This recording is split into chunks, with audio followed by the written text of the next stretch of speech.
coffee. I'm ready to get my day started. I hope y'all had a fantastic week. Let's go on to some drop fit. Can't let me paint you a picture. I the nigga that came out of nowhere. From a family that never had shit. That was living up out of the motel. Mama had told me go get it. When I was a jit, see it, I'm grown now. I was at the shop till sundown. Watch your mama do it hair till sundown. I was outside selling Reese's. Nigga no recess, tryna get rotel. At the time thought Pops ain't love me. Now he out here with me, I love him. I know he had some things going on. I see it on myself, I know him. I just pray I get this right. Pray my son to think I don't love him. Kill me a nigga that touch him. You know what? Let me just not even go down. I'm tripping. Let's talk about God for right now. And I thank God for right now. Thank God I'm surviving right now. I sit on my prayers for right now. This life I live.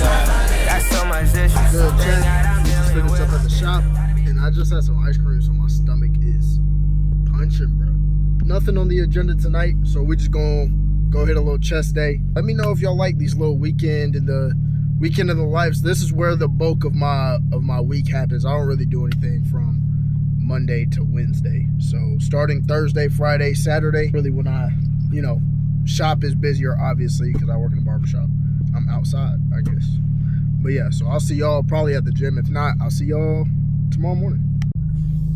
On the way to the gym, this is my first time doing this with the light on, like for the whole ride. So if I die, I die, and it's on you. Around the topic of kind of like enjoying yourself as a Christian, and the world will throw at you like, oh, you got to be drinking and you got to be smoking and sleeping with a bunch of people, and that's what we deem as fun as humans.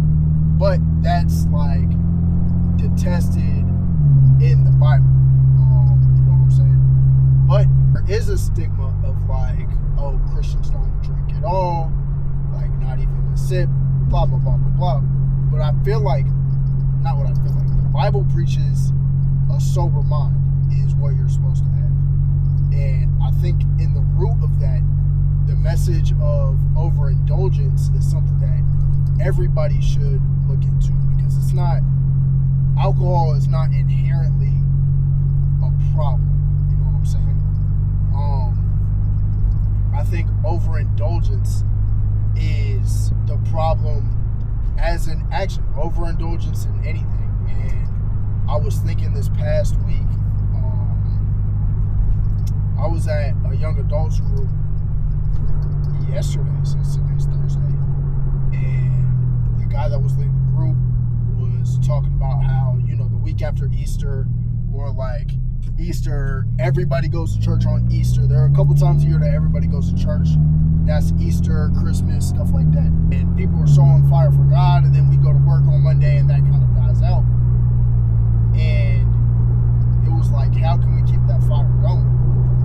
And I started thinking to myself about kind of growing up in the church and having direct access to two people that know a lot about religion, Christianity, theology, stuff like that. So that really wasn't anything to me. I feel like I was desensitized to a lot of things in my walk with God and in my faith because of that. And not that I would trade my upbringing for anybody else's in the world.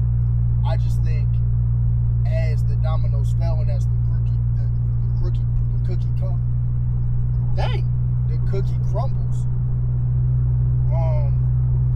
there was a hint, or not even a hint, there was an overindulgence of church in my life. Not necessarily me walking with God when I was a kid.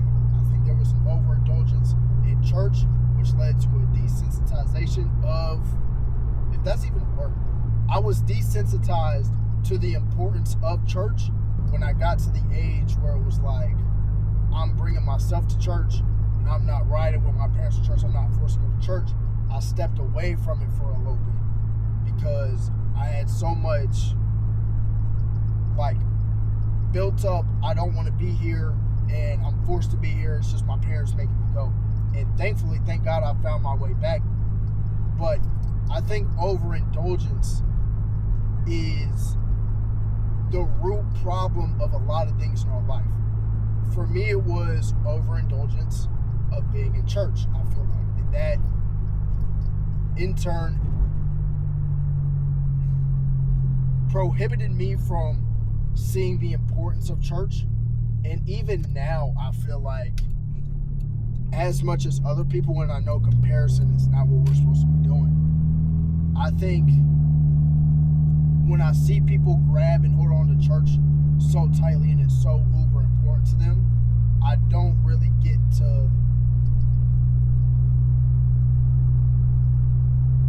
to have that same love for it. You know what I mean? I go to church because I do love going to church. I love praising God, and I love getting a message, and I love being taught from people that know more than me. But the way that I see people love church is not the way that I love church. And I think that's at the root of it because of overindulgence. But I think that concept can prohibit all of us from so many different things, whereas it's kids coming up with sports. Kids can be overindulged in sports and lose the love for the game in middle school and high school when they got the height, they got the size, they got the speed, they got the talent, but they just fall out of love with it because maybe it was their pops, maybe it was a coach, maybe it was their mom, their brother. There was an overindulgence in the sport that made them fall out of love with it. Everybody, take a second. Find out what you're desensitized to, what you've been taking for granted, and thank God for it. Be grateful that you have that, and be grateful for the opportunity that you can be in, because everything can be worse. Everything can be worse. But yeah, that's my spiel on overindulgence. Like I said, we're about to go hit chest. I don't have a tripod with me, so angles might be a little bit fried. But yeah, overindulgence. Look into it. Not rushing, I'm just venting. Not worried about my own self. I do the best, that's for my kid. I call hard, it's for my kid. All this pain is for my kid. All these things going for my son. Fuck a little light, signing a bad deal. What's one more year in struggle? When I got 20, I lived through, I know how to deal. Even though I'm tired of waiting, I gotta be patient, I know how that feels.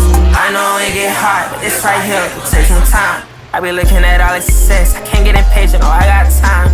They said I would fail without college, now they all proud, man, look at their eyes. I ain't taking the wrong advice, I ain't making this far without God. They wanna be like us, we wanna be like them.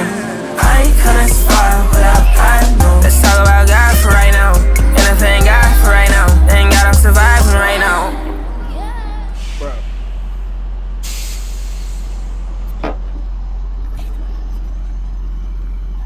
Why is gas $4.52, bro?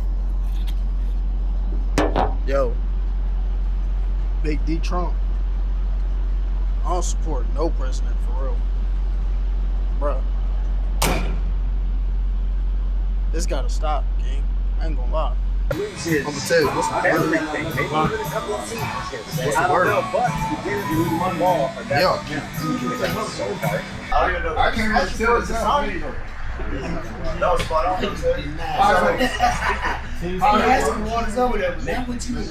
All I needed was a Dasani.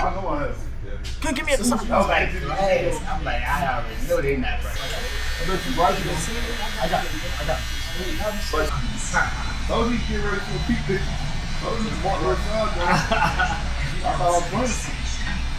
Mark over there. Mark got it. OnlyFans. He got OnlyFans and post peak pictures. Hey, Trey, they got it. Yeah, Trey, yo. Y'all think I play? All right. You got feet fighting. I sit on my pants for right now. This life I live, got so much issues. Thank God I'm dealing with them. Gotta be greater than this. Not rushing, I'm just venting.